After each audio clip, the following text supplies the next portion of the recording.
Good morning, Year 5, and welcome to your DR lesson today. Today we are going to be looking at predicting again. So, quick recap. Predicting is when we make a presumption based on prior knowledge. We predict what is going to happen next when we are reading. We use evidence from the text and images. And we predict when we look at the features of a story. So let's move on. Okay. So again, we're going to be looking at Beowulf for this term.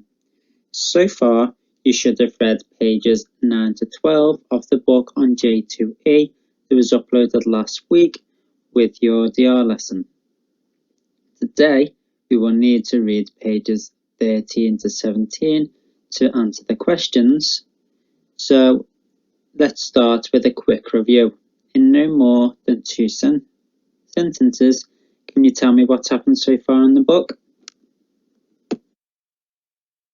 Okay, so let's look at the author and the illustrator. Michael Morpurgo is the author and Michael Forman is the illustrator. Michael Morpurgo was born in October 1943 while his father was away at war in Baghdad. He went to school in Canterbury, the King's School. Michael Forman, the illustrator, was born in March 1938. He is both an author and an illustrator, and is a double nominee of the Hans Christian Andersen Award, the highest accolade for children's authors. He studied at the Royal College of Art in London before he won a scholarship to the US. So let's look at some of your vocabulary in the text today. First up, we have warband, which is a group of soldiers that actively engage in warfare. Nobility. These people are ranked below royalty of kings and queens, but possess more acknowledged privilege and social status. And sorrowing is to display or feel deep distress. For example, a woman had cried all night, sorrowing over the death of her husband. If you do struggle with any language, please use the dictionary. If you haven't already, pause the video now and read pages 13 and 14. Weary now from their long sea journey, Beowulf and his warband made their way up the stone path towards the great hall of Heorot, where they were greeted at the gate by Wulfgar, Hogarth's herald. Lay aside your shields and spears, he commanded them.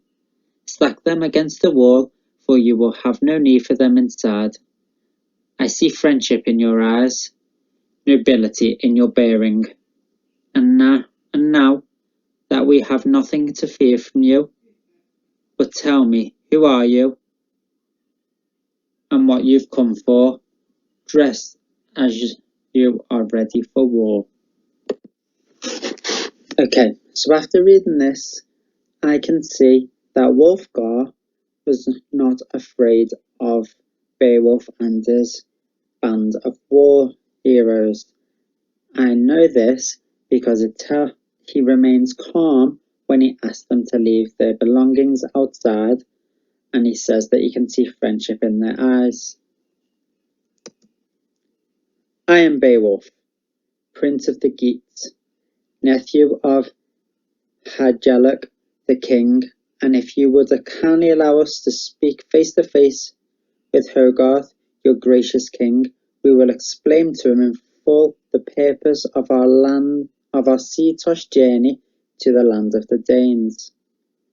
Wulfgar, the herald, was as wise in judgment as he was in fierce war, and led them at once into Heorot to meet Hogarth, his beloved master, grey-haired now with sorrowing.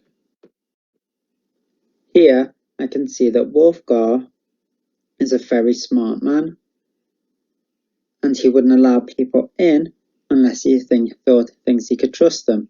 I know this because the text says wise in judgment.